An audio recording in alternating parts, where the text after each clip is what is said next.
So this is part 5 of my using Microsoft OneNote.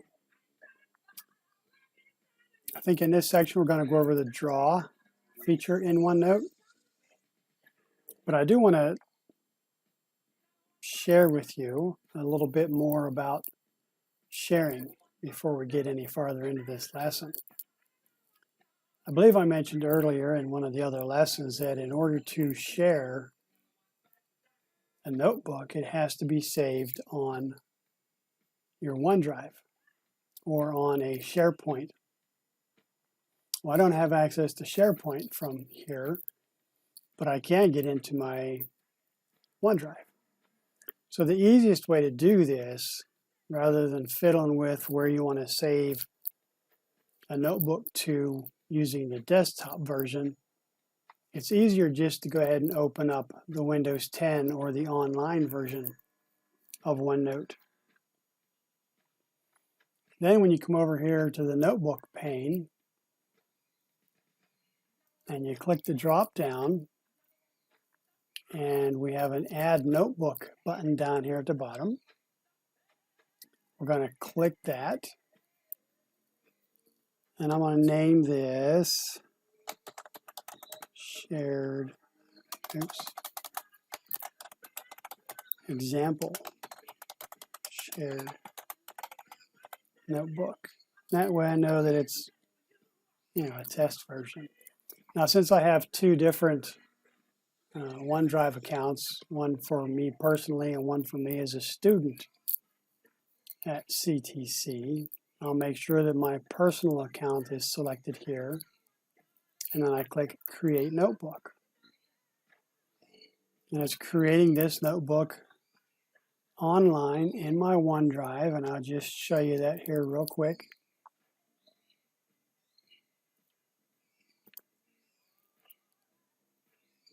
Here is my OneDrive. So if you ignore all the miscellaneous stuff in here and we just go straight to my Documents folder, and when you open that, here you can see all of my OneNote notebooks.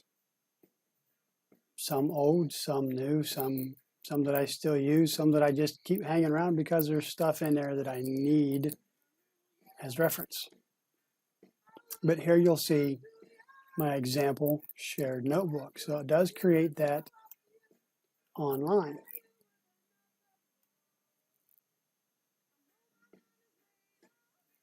And then we can name our section here. We'll just name this, rename that as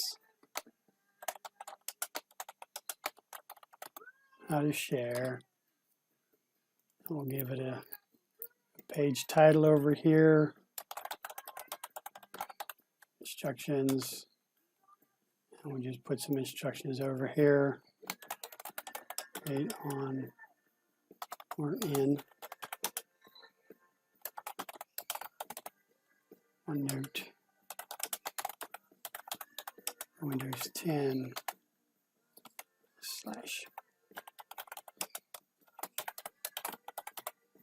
online OneNote. So there you go. There's my notebook, example shared, how to share. All right, and if I show you there's my current list of notebooks available here on my phone, again, my Galaxy S8. If I click on more notebooks, you should see the example shared notebook in that list. And right there it is at the top. So if I click example shared, it opens it up.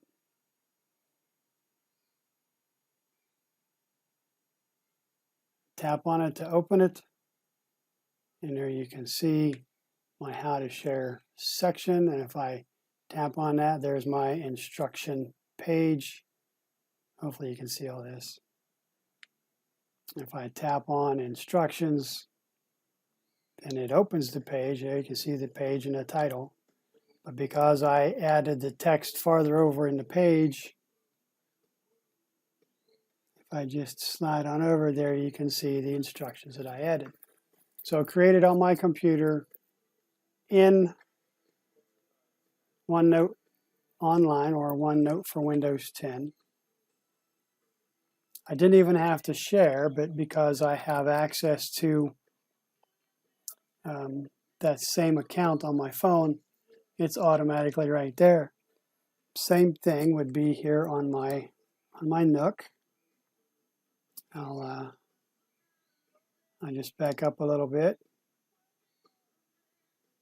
get to the right place. Click on More Notebooks. Again, I don't know if you can see that or not. More Notebooks. And there's the example shared right up at the top. Can you see that? I don't know if you can or not. But I open that up. You see it opened up the same notebook. Example. There's my how to share section. There's my instructions. And then I just slide this over. And there you go.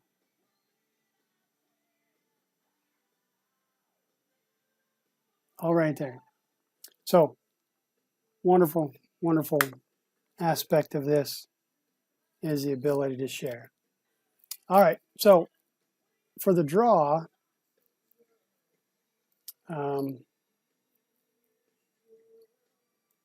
drawing is going to work better if you have a tablet. The bigger the tablet, the better. Because drawing with a mouse really doesn't work so well. But we'll go to the Draw tab. And here, and again, this is the online version. I'll switch over to the desktop version here in just a minute so you can see the difference.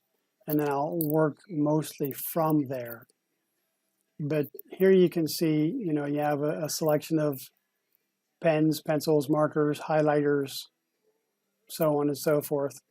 And if you click on one and click a second time on that little drop-down chevron, then you get a selection of different size pens that you want to use, change the colors.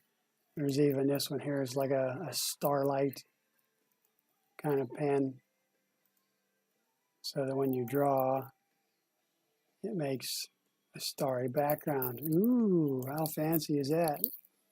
So that's essentially what this is for. And again, you have this insert space, and we can insert space just like we did on the desktop version.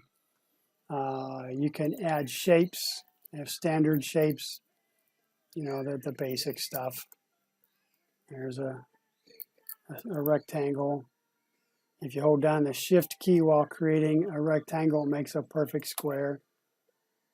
Same thing with the oval. If you hold down the Shift key while you click and drag your oval, it'll make a perfect circle. Good stuff to know. They have this ink to shape. Let me change my pen to black. The ink to shape. If I draw a circle and then select that circle and then click ink to shape, I didn't pick it up as a circle, but it should. It can be a little finicky sometimes.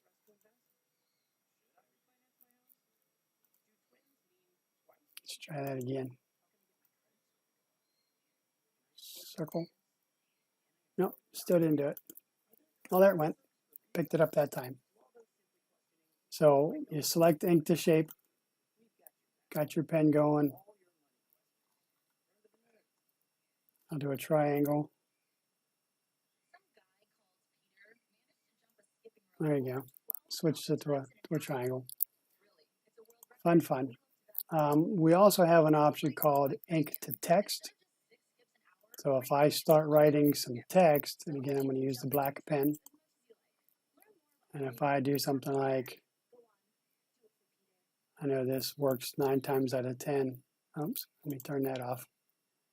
I don't want that. Start over here. O R E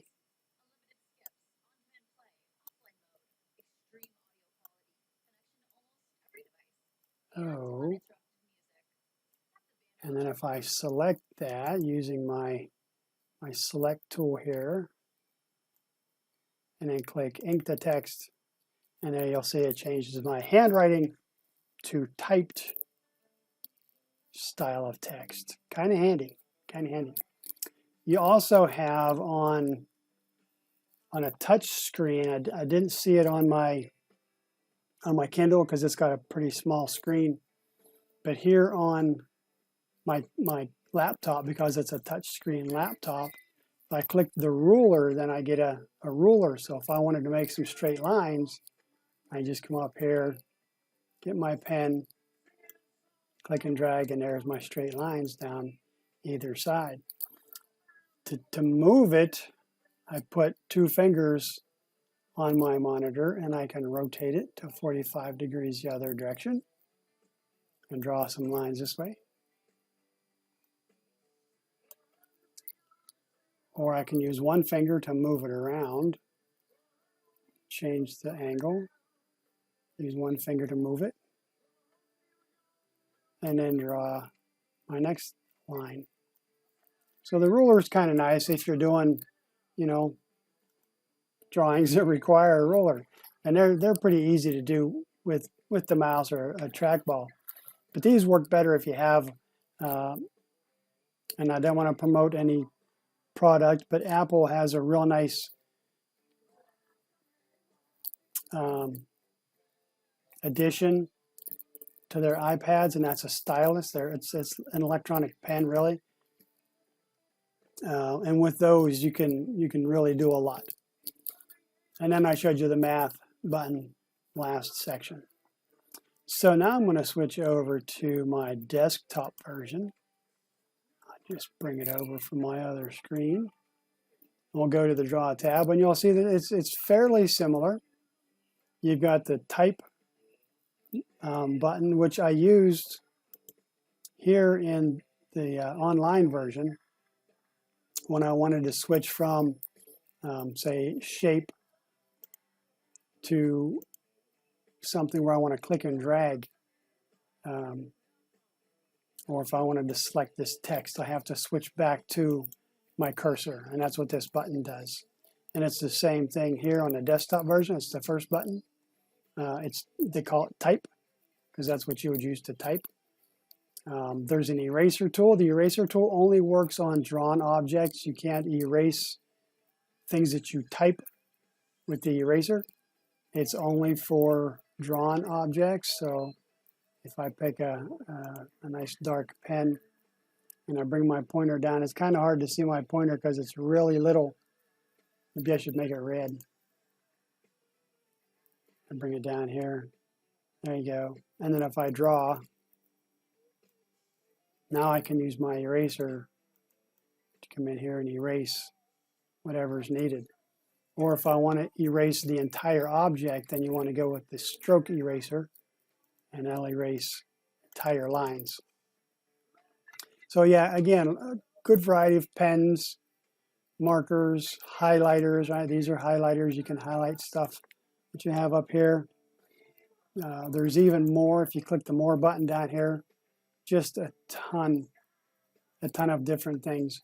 Now they have this option at the bottom. Right now it's in pen mode. Normally I will run in create both handwriting and drawings. That way, depending on what I'm doing, I don't have to go in and switch. If I wanted to recognize my handwriting, because we do have the ink to text here again, and I'll show you, see if I can get that to work. The thing about the handwriting is you have to make sure your letters aren't too far apart and they're fairly legible. I seem to have the biggest issues with T's, so I kind of started putting that little hook on them.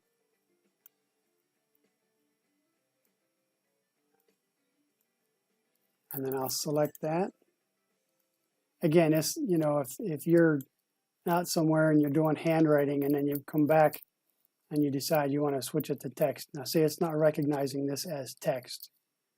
If it did, then it would have the ink to text button activated. I'll try one more. I don't want to spend a lot of time on this. Again, I'll do the Oreo because for some reason, I guess it likes cookies. That seems to work the best.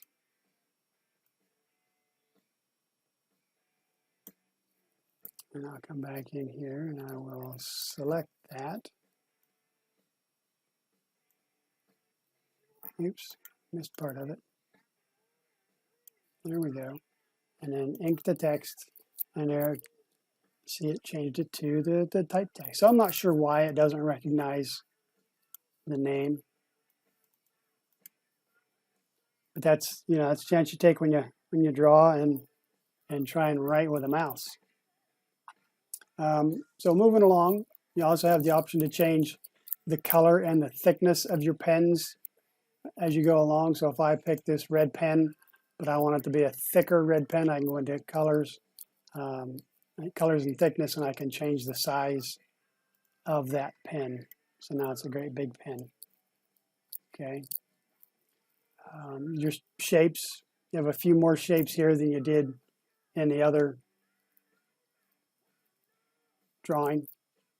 Well, the shapes are about the same, but just a few more options, the snap to grid and lock drawing mode.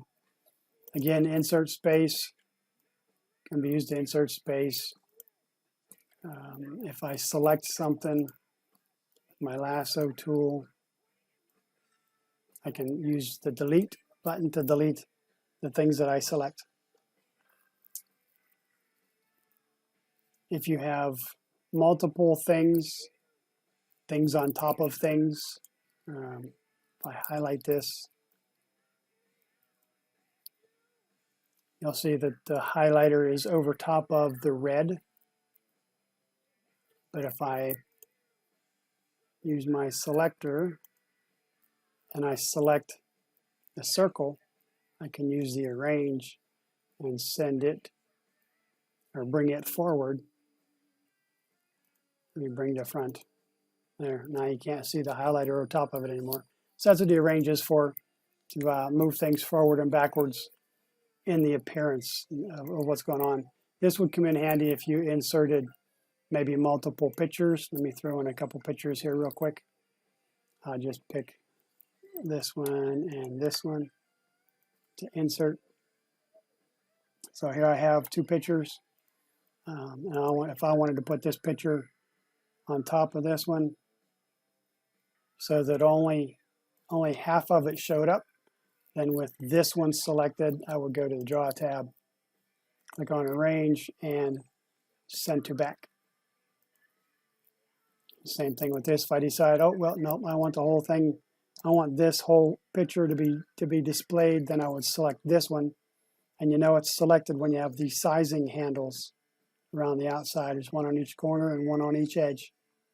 And then I would click Arrange and Send to Back. So now this one's on top. So that's what the arrange is for. We also have the rotate button beside that. So if I wanted to rotate this, I can rotate it 90 degrees. I can rotate it left 90 degrees. I can flip it horizontally, and I can flip it vertically. Not that it's, I tell much with that one, but that's what it does. So that pretty much takes care of the Draw tab. And then I also shared with you how to share. So we'll keep this one fairly short. When we come back for the next section, we might just, we'll cover the History tab and the Review tab. And then the last section will be the View tab, which gives us a few other options to work with. So for now, I'll say stay healthy, stay happy, stay safe. We'll talk to you later. Bye-bye.